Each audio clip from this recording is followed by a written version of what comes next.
Howdy. It's been a little while since I did a video, but have something here today that we can do. And this is a key that stopped working.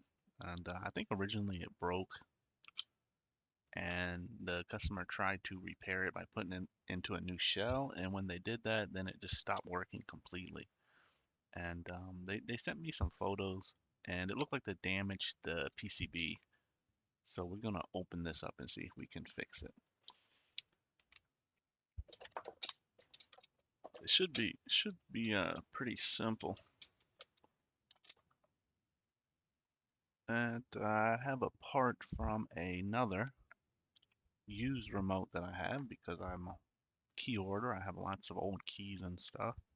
And this one is a OEM GM remote,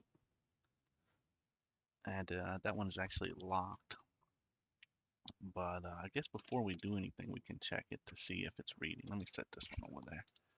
So let's see if it reads the chip. Let me see if I can do this without all the glare on the camera.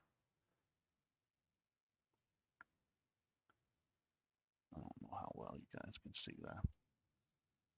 Okay, so we're going to try to read it.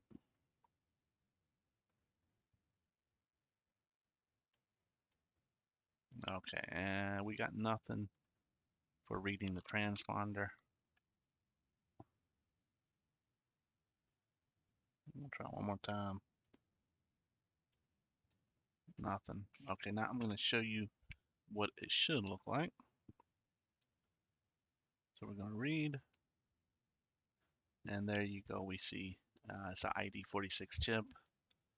Got some information there. None of that really matters for us. One other thing, we're going to check the frequency, because this key is a two-part key. It's actually, the keyless entry is a little bit different than the transponder. So we're going to push a button, and we don't have anything for that either. Usually you can have one and not the other, but we got nothing. Okay, so maybe the battery's not in there. Maybe that part is broken too. We might have to try to figure that out. But let's go ahead and get it open here. Try not to lose the spring. So this is an aftermarket key, so I'm assuming it's going to pop right open. And we'll worry about putting it back together later. Oh man, the spring is bent there. Might replace that too. So it did have a battery. Let's see if the battery had any voltage on there. Because if it got the battery, it should have some, yeah, it should have had frequency. Anyway, let's take a look. So yeah, we can definitely see that it's missing this thing right here. And that is important because that is the antenna for the transponder, not necessarily the antenna for the keyless entry. So I'm not sure why that's not working. But let's try to replace that. I don't really see no other problem. I think they just knocked that loose. Put some flux on there.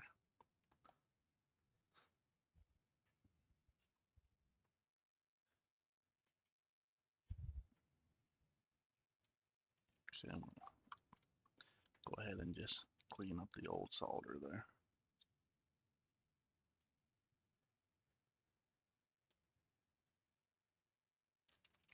Okay, here is the new one we're going to snatch apart from. This is actually a pretty nice antenna too. They sell aftermarket ones where you can buy them in bulk. This is pretty common that these fail in fobs. You can buy them in bulk, but man, they're really junky. They're really just not good. So I don't want to heat it too long. I think what I'm going to do is try to lift up side by side.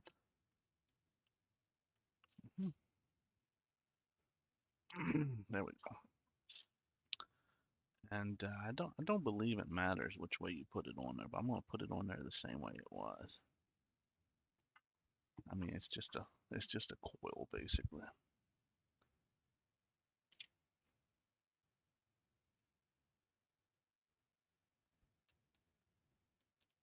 Okay, so that side is on. This side is on.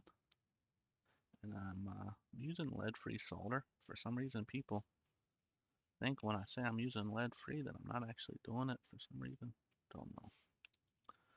I typically use lead-free for customer repairs because they come in lead-free. I like to keep them lead-free. Occasionally, I'll use lead solder for stuff. But I mean, it's pretty much the same thing to me. All right, so now let's check this fob and see if we have a signal. We should. It should be done here. So let's automatic detection. We're just gonna hit read. And there you go. We see it's got ID 46 now. Got some information there. So yep. That is fixed. Now we have to find out why the frequency wasn't working. So I'm gonna put this in here on the battery. And it may just wasn't in there all the way. And it could be that my machine is messed up too. I haven't used this one for a while. Let's try the other one.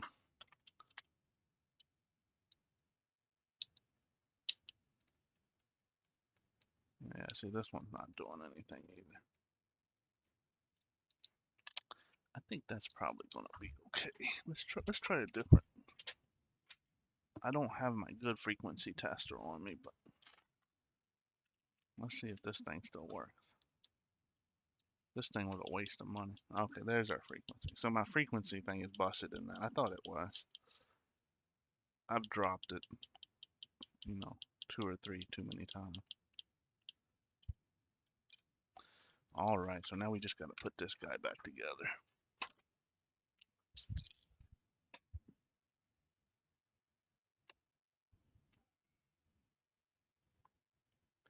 And I went ahead and got a new spring that's from the bad one I just took apart. This aftermarket case here is kind of not very good.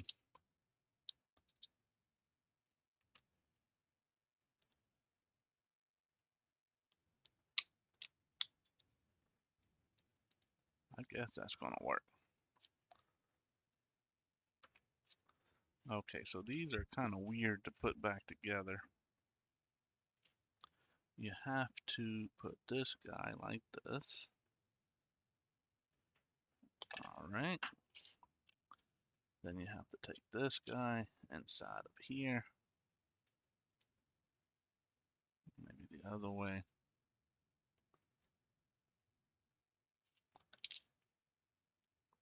It fits in there a special way. Is that it? Nope. I think that's it. There we go. So we see it dropped all the way in there. Then we gotta put this guy back. Okay, if I could stop dropping stuff. Okay, and that fell out.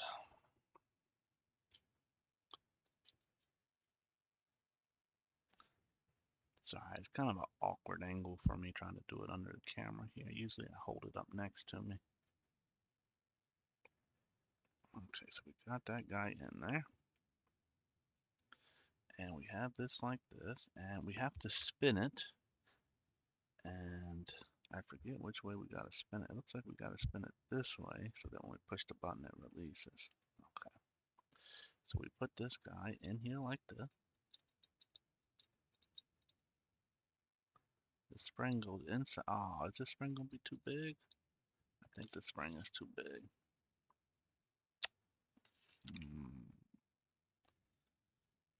So this spring is too big. We might have to use the original one once kind of bent. That's why it wasn't working as good. Yeah, it's not going to fit. That's a shame. All right, well, we just have to use what's there.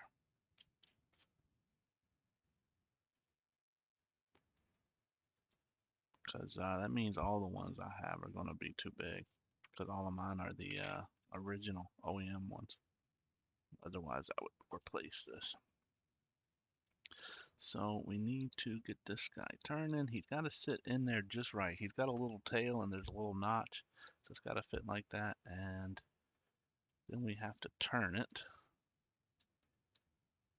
We have to turn it once or twice this way.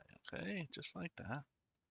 And then you have to set it and hold it while you put this into position. Okay, there that is, just like that. And I forgot to put that piece in, which is a shame because now I have to risk opening it again to get that damn thing back in there. Oh, wait, no, this one I don't have to. So a lot of them you do. This one, fortunately, I could just take the battery cover off.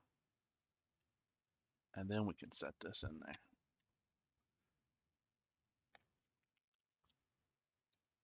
Okay, then we put it all back together just like that. Looking good. And we're going to put the screw in there.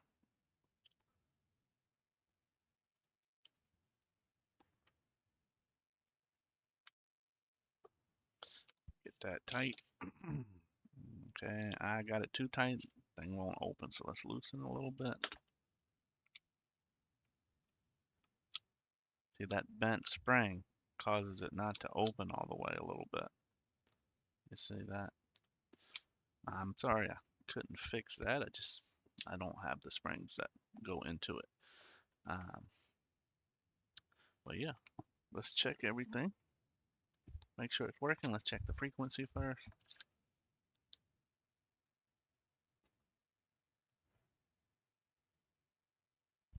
If it goes to there. Okay, we got 314, 314, 314. That's all three buttons. And we'll see this one does nothing because there's no battery. But let's read the transponder on this one. Now this will just say ID 46. It won't give you a lot of information. Now this one will not read anything because the antenna's gone. There you go. Read fail. So that is all fixed up and good to go.